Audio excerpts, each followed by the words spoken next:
அரசியல் பற்றி பேசாமல் இருந்தால் எப்படிப்பா, அதுவும் மத அரசியல் பற்றி பேசாமல் இருந்தால் எப்படிப்பா அப்படிங்கிற ஒரு கேள்வி இருந்துச்சுன்னா அதுக்காகத்தான் திருப்பரங்குன்றம் பார்ட் 1 பார்ட் 2 அப்படின்னு சொல்லி ஏகப்பட்ட வீடியோக்கள் பதிவு பண்ணிட்டோம்.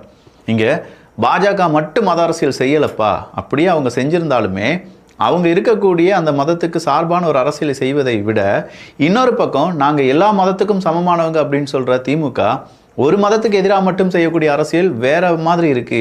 மக்கள் மத்தியில் அது பெரிய நெகட்டிவாக மாறிக்கிட்டே இருக்கு. இந்துக்களுடைய மனதில் திமுக கொஞ்சம் அப்படியே தாண்டி தவி போயிட்டு இருக்காங்க. திமுகக்கு இடமே கிடைக்காத நிலைமையில மாறிட்டு இருக்காங்க அப்படிங்கிற அந்த நிலைமை எல்லாமே இப்போதும் இருந்து வருகிறது. குறிப்பாக திருப்பரங்குன்றம் விஷயம், மதுரை மக்கள் திமுகவை விட்டு அந்நியப்பட்டு நிற்கிறார்கள் அப்படிங்கிறதுல மாற்றுக்கருத்தே கிடையாது. இந்த நேரம் திராவிடர்கள் சொல்றாங்க, தீகாக்காரங்க சொல்கிறாங்க அப்படிங்கிறதுனால பாரதியாரை யாரும் தூக்கி போட்டு மிதிச்சிட மாட்டாங்க. எவன் பாரதியாரை எதிர்த்து பேசுகிறானோ அவனை தூக்கி போட்டு மிதிப்பாங்க. அவனால் அவங்களுடைய கட்சிக்கு நிறைய ஓட்டுகள் லாஸ் ஆகும் அப்படிங்கிறதுல யாருக்குமே எந்த மாற்று கருத்தும் கிடையாது. ஓடி விளையாடு பாப்பா அப்படின்னு சொல்லக்கூடிய அந்த பாடலை நாம் பாடினதே உன்னை அடிமைப்படுத்துவதற்கு தான் அப்படின்னு சொல்லி அதையும் அவனை உருட்டுறானுங்க. இப்போ பொதுவாக ஓடி விளையாடு பாப்பா அப்படின்னு சொல்லி பாரதியார் சொன்னது நீ என்ன செய்கிறாங்க, இந்த இந்த இந்த சமுதாயத்தை சார்ந்தவங்க மட்டும் ஓடி விளையாட வேண்டும், மீதம் இருக்கும் நபர்கள்லாம் வீட்டிலே இருக்க வேண்டும் அப்படின்னு சொல்கிற அளவுக்கு இவனுடைய ட்விஸ்டிங் எல்லாமே இருக்குது. இப்படியே போச்சுன்னா நாளடைவில் திருக்குறள் மிகப்பெரிய அளவில் சாதியை வளர்த்த நூல் அப்படின்னு சொல்லி கூட பிரகடனப்படுத்தி அதற்காக ஒரு கூட்டத்தை கூட்டி ஏகப்பட்ட விஷயங்களை பேச வாய்ப்புகள் இருக்குது. இந்த நேரத்தில் நம்முடைய காவல்துறை அதிகாரிகள் எவ்வளவு கஷ்டப்பட்டுட்டு இருக்காங்க அப்படிங்கிறத கொஞ்சம் யோசிச்சு பாருங்களேன். இன்றைக்கி தீகா கும்பல் ஒரு கூட்டத்தை போடுறாங்க. அந்த கூட்டத்துக்கு முன்னாடி ஒரு யானை, ஒரு சாமி ஊர்வலம் ஏதோ வருது. இங்கே சாமி ஊர்வலம் வருது, கொஞ்ச நேரம் பேசாமல் இருந்தீங்கன்னா சலசலப்பு இருக்காமல் இருக்கும் அப்படின்னு சொல்லி அங்கே இருக்கக்கூடிய ஒரு காவல்துறை அதிகாரி சொல்கிறாரு. அதை எப்படி எங்களுடைய கூட்டத்தை நீ நிப்பாட்டுவேன், நாங்கள் பேசுகிறதுனால அங்கே சலசலப்பு வந்துடுமா, சாமி ஊர்வலம் தள்ளி போகாதா அப்படி இப்படின்னு போட்டு அந்த எஸ்ஐ அடிக்க போயிருக்காங்க.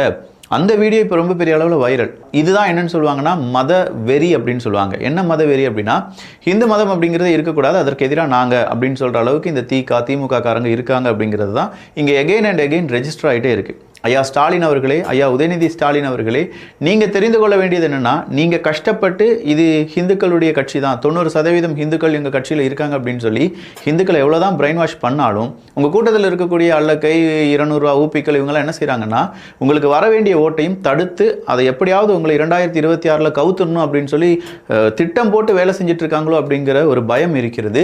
காரணம், இங்கே பாஜக வந்துரும் சொல்லி அதிகமாக பாஜக வளர்ந்ததற்கு காரணமே திமுக தான் அப்படிங்கிறத பலரும் இப்போது குற்றச்சாட்டாக சொல்லி வருகிறார்கள். சரி, இந்த இடத்துல நாம ஏன் இந்த கடவுளுடைய அந்த ஒரு கூட்டம் வந்துச்சு, தீகா கூட்டம் நிறுத்தாமல் பேசினார்கள் அப்படின்னு சொல்கிற அந்த விஷயத்தை சொல்கிறோம்னா, ஒவ்வொரு மதத்தையும் மதிக்க வேண்டும். அது எந்த மதமாக வேணாலும் இருக்கட்டும்.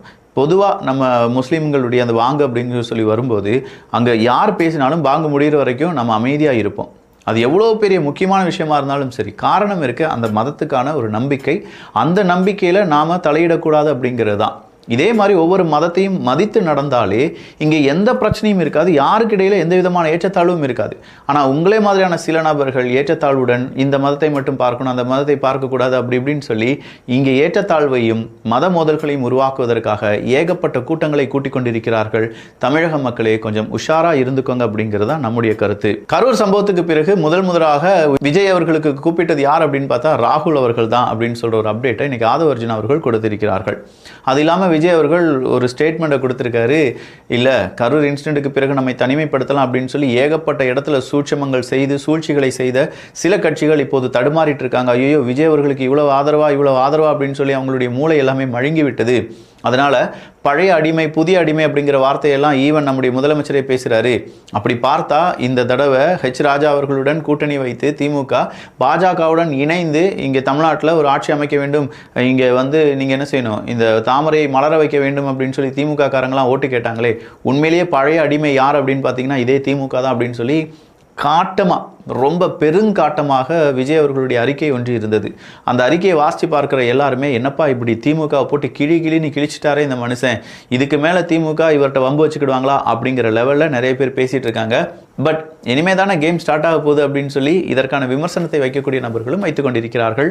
எது எப்படி இருந்தாலும் கண்டிப்பாக 2026 ஜனவரி, அதாவது இன்னொரு 4-5 நாட்களில் நியூ இயர் வந்துடும் வச்சுக்கோங்களேன். அதன் பிறகு சும்மா பட்டாசாக இருக்க போகுது தமிழக அரசியல்.